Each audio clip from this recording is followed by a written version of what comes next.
Living and Dying on the Internet by Alex Day. There's a note from the author at the end of this book that says, "Thank you for reading, I'll see you on the internet." So, here we are. If you're watching this video, I'd assume that you probably know who Alex Day is. If you don't know who he is, he was one of the first big YouTubers, British YouTubers in the early 2010s. And I used to watch his videos. I was a teenager when he was releasing his videos, and I watched them. I watched Alex and Charlie and Carrie, everybody. Marilyn in this book is Carrie's secret name.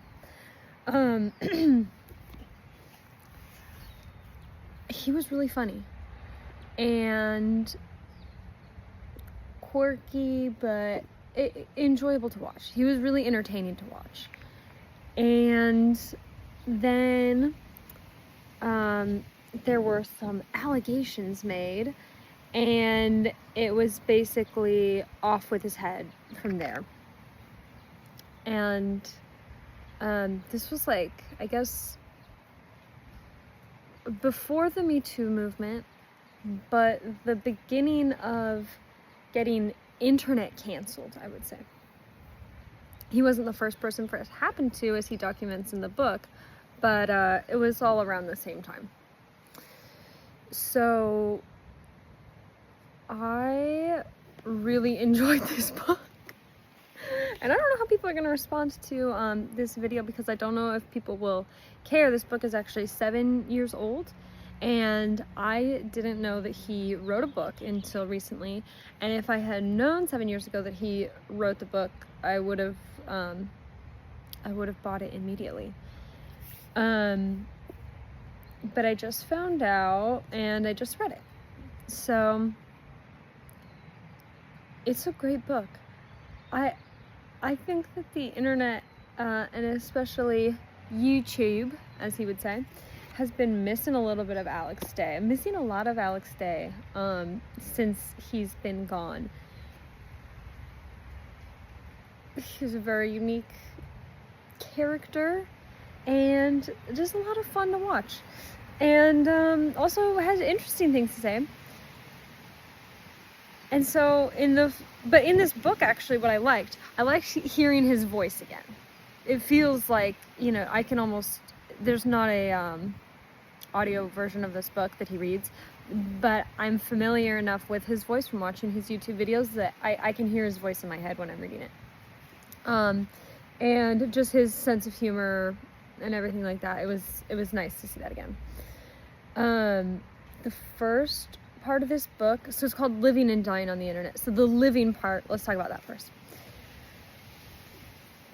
I was amazed at the things I didn't know. I mean, I was watching his YouTube videos. Every time they came out, I was watching them. It's windy today, my goodness. And I, listened to Chameleon Circuit, and to be honest, I didn't really listen to Parrot Stories, but whatever. The thing that amazed me was seeing it from his perspective in this book, living on the internet, how things came to be. And he talked about the fact that he didn't put much effort into his videos, which I think is maybe alright. Maybe that's as it should be. I don't edit my videos, and nobody watches my videos, or you're watching my video, you're not nobody, but nobody, not very many people watch my videos, and that's okay. He multiple times got press for music that he hadn't even written yet. With Chameleon Circuit, he talks about how he wrote the one song, put the one song out, and then he was getting them like press, and they didn't even have any music yet outside of the one song that he wrote. And this happened more than one time, where he did a really good job of building up hype around something that he wanted to do.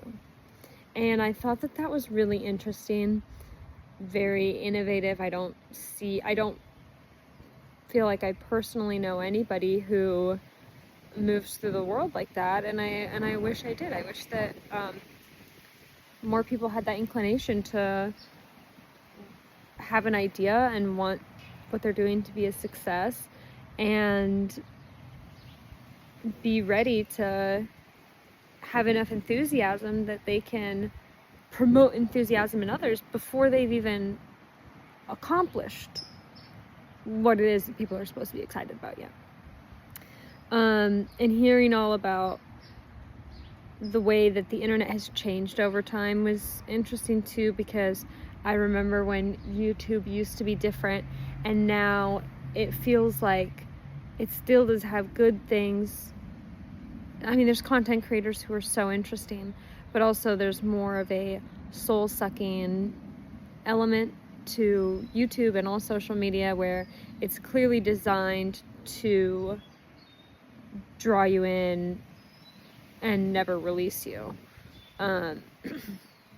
Even with YouTube introducing YouTube Shorts and things like that, it's all sort of designed to weaken your attention span and your will to tear yourself away and go live in the real world. There's one quote in this book where he says that somebody said something about the internet or YouTube being a window into the world, and he said, no, my window is a window into the world. And that really, I felt like that was very relatable, because there is something now, I guess, with the advertising and the money, where it does feel like you're supposed to feel that the world is online, and that in order to be a part of the world, you have to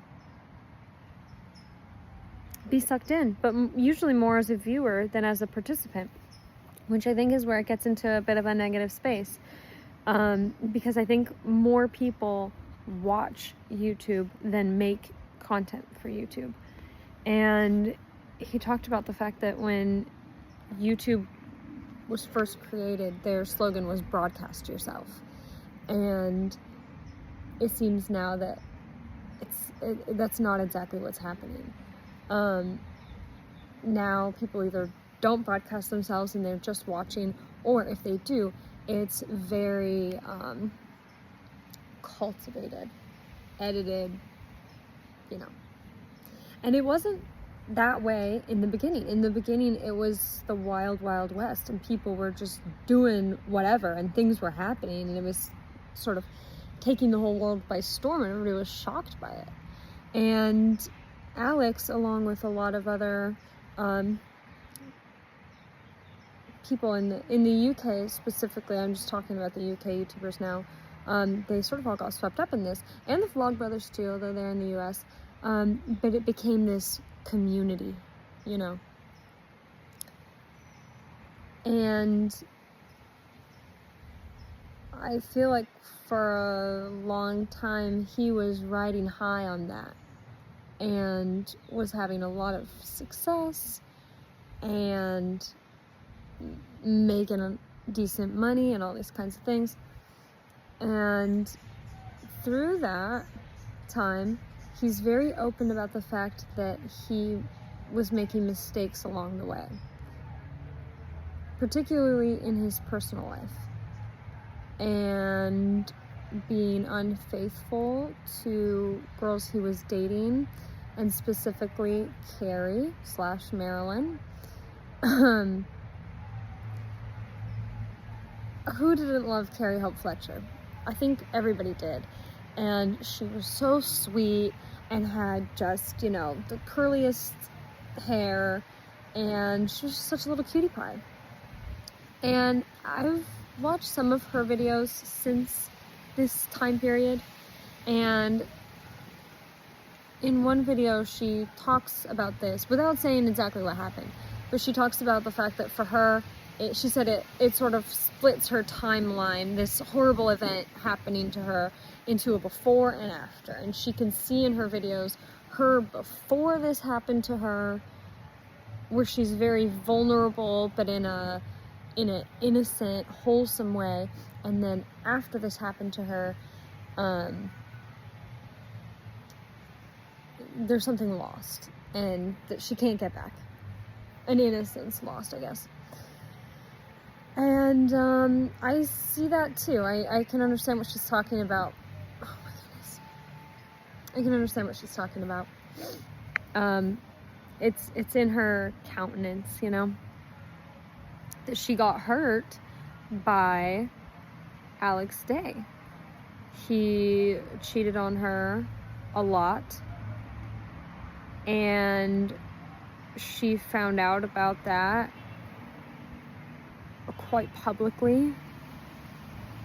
And at the time, I think a lot of their friends, viewers, were all kind of intermingled. There was a lot of people who were subscribed to all of them, as was I. I was subscribed to Alex and Charlie and Carrie and John and Hank and everybody, Liam. So I think that at the time people felt quite protective of Carrie, as they should. The way that she found out about him cheating on her was allegations. Well, actually, there was one time she found out and then forgave him, and then they moved on, and then these allegations came out. And also, you get an interesting look into Carrie, a side of Carrie that you don't see on YouTube in this book, because there was a lot of decisions she made that were confusing to me, not what I would have done in her shoes, but also she was young and she was naive, so, you know, I'm sure that she learned from her mistakes. The allegations that came out were in regards to what some people call sexual misconduct, but I am actually not sure if that is the right term to be using.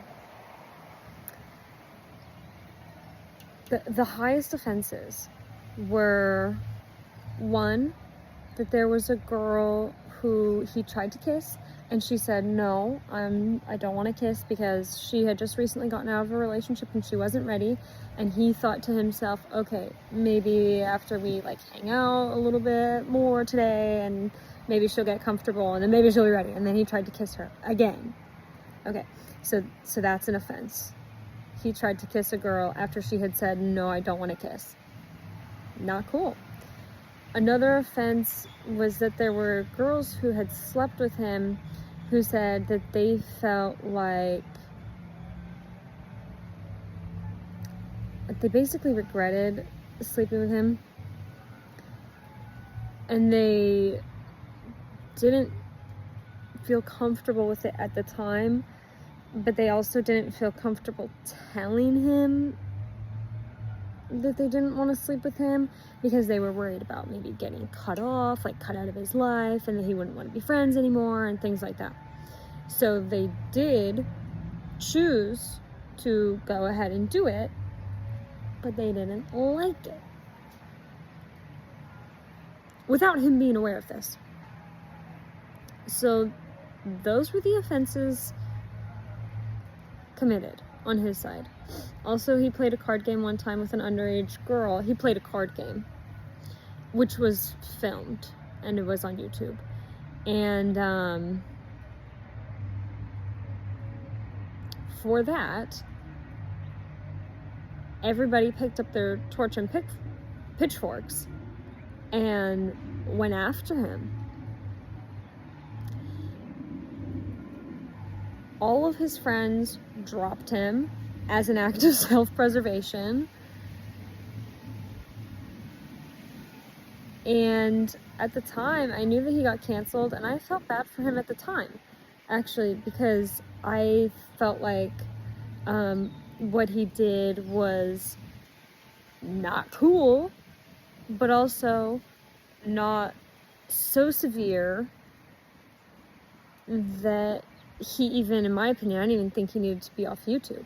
I think just let him go on his own way. Like, let him keep making videos. And if you don't want to watch his videos anymore because of these allegations or because he cheated on Carrie, then don't watch them. There's so many people that you could watch if you have to watch somebody on YouTube. I don't think it should be anyone's business who feels negatively towards him to hang around. And at the time, I had no clue the depths to which he lost things in his life because of this. I guess I felt as a young teenager like, oh, I guess he deleted his YouTube channel. He doesn't want to do YouTube anymore. But it wasn't just that. He lost all of his friends, essentially. He lost his book deal. He lost his apartment. He lost his income, for the most part. And in this book, I actually think he does a really fair job of representing all of the allegations that were made. I didn't feel like he tried to diminish any of it, because he actually puts word for word in this book what the people wrote on Tumblr, which I never participated in Tumblr, but he like copy pastes their allegations, so their voices are heard in this book. It's not him interpreting how they felt.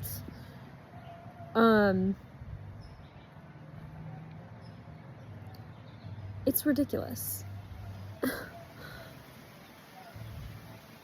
And after, he tried to come back. And it was like these people just didn't want him to exist anymore. As much as at one point somebody did make a comment of like, oh, we hope you're not having suicidal thoughts. They made it very clear that they didn't want him to exist anymore. They felt like he had no right to exist on the internet. And he had no right to have a job anymore.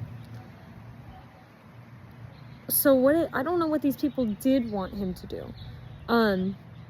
He got a job writing freelance for a magazine, and these people were hounding the magazine until he got fired. And anything that he tried to do, even if it wasn't YouTube related, people would track down what he was doing and contact them saying, he's a sexual abuser. He sexually abused underage women, which he was not accused of. But people don't always pay attention to how something starts and what the actual accusations are. Once you get a label slapped on you, sexual abuser, that's just the term that people use now, and they don't know the full story, and they just declared that fact. And Carrie and other people who had large followings would, send out tweets whenever he did something or said something, showing their disapproval of it, and it was like a mob would come after him every time. And that is pretty sickening to see, because even though Carrie is such a little sweetheart, and she did not deserve to be hurt the way that she was, and she deserved to be angry at him, I think that as somebody who had such a large audience, she was smart enough to know that the repercussions for him would be harsh, of her pointing out oh, he's not gone yet, he's back, he said something. And she should have just dismissed it, just rolled her eyes and moved on with her day. But putting it out to her audience and then having them, hound him, chase him down, which she could say, oh, not my fault what they do, but she knew better. And it is partially her fault, I think, because she certainly didn't say to people, hey, you know, just because I'm not cool with him doesn't mean that he doesn't have a right to have a job anymore. Maybe let's leave him alone. I think she was happy to see him get torn down, to be honest. I think that Charlie was too scared. And I think they were all pretty cowardly, to be honest. Now, I don't know what he does. He's not on YouTube anymore.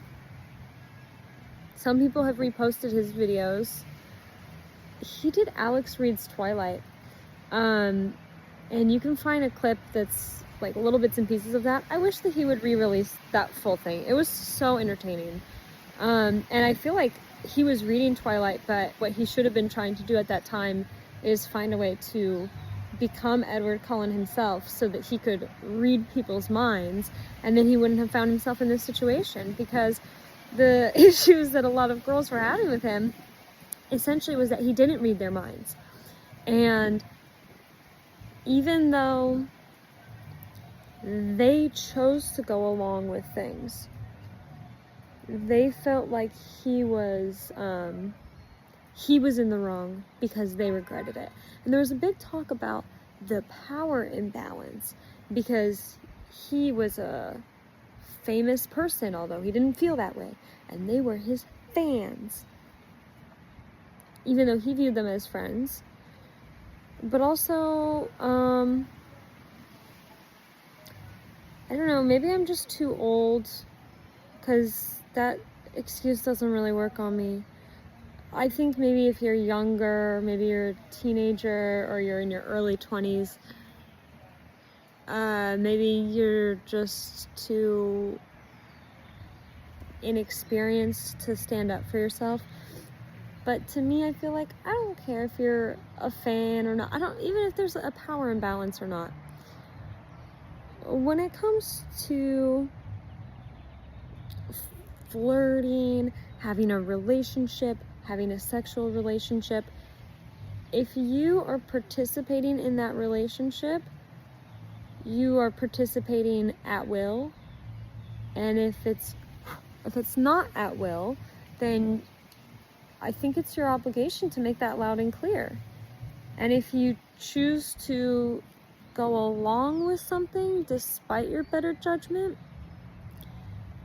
I think that you should take that then as a lesson to yourself that, okay, next time I need to stand up for myself instead of go along with something, rather than take that as a lesson towards them that they should not have made you feel that way, although they did not know how you felt.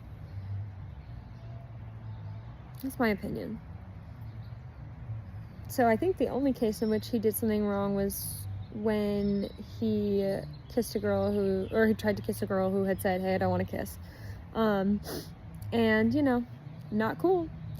But the idea that he deserves to have his entire life torn apart because of that is ridiculous.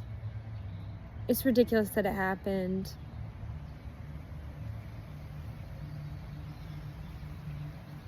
I would love to see him back on YouTube, to be honest. I hope that he watches this video. I don't know if he will or not. But I didn't say anything at the time. And I would totally email him. I often, after I read a book by an author, if the author's still living, I'll email them or write them a letter or something to say, hey, I liked your book. With him, I don't know where to find him. There's a, it says at the back, about the author, sign up to Alex's mailing list at alexday.ninja for a brief once-a-month email. That was 7 years ago. I went to the website. It seems like it's pretty much non-functioning. But yeah, so anyways, this is my case for Alex Day. I think that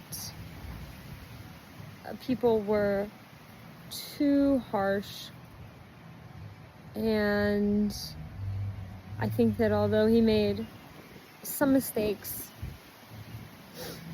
he shouldn't have cheated on Carrie. He shouldn't have tried to kiss a girl twice. I think that the consequences that he had was blown way out of proportion. He had a mob come after him for really no good reason. And, you know, I wasn't on the internet, like, I wasn't commenting or making YouTube videos or writing on Tumblr or anything like that at that time. But now, here I am saying that what happened to him was wrong. And his book is great. It's great in terms of seeing, getting an update on all that stuff. But also, especially the first part, my goodness, the wind. The first part of the book is an amazing ride. Like, the way that he cultivated his career up until these allegations is incredible. It's extremely interesting, and I would recommend this book. I would give it a 10 out of 10. I enjoyed reading it. It was one of those books that you don't want to put down. You just want to keep reading and reading and reading. And there's a lot of interesting insights along the way. So I would recommend you read it. And that's my video. This one's super long, so it'll be interesting to see if I actually get people commenting on it. I don't know if people will agree or disagree. It was a really divisive topic at the time, but it's long past then now. And to be honest, I've actually never known anybody else personally who watched their videos. I was the only one I ever knew, even though I was totally plugged in. So, if you've read the book, let me know in the comments down below what you thought of it. Did you side with Alex? Did you hate him? Do you still hate him? How do you feel about Carrie? Carrie, if you're watching this video, or Charlie, feel free to let me know your thoughts. I'm certain that they wouldn't, even if they did watch this. They probably won't. Alex Day, if you watch this, please put a comment. Please. I would say send me an email, but I don't think you know my email address. Reach out, because my goodness, we'd love to chat to you more, and would love to see you back on YouTube. Would love to see Alex Reads Twilight back on YouTube, if you don't mind re-uploading it. Okay, I think that's all. Read the book. I recommend it, and he also requested, if you did read the book, to write a review on Amazon. So I did write a review on Amazon. Anyways, I hope you guys are having a good day.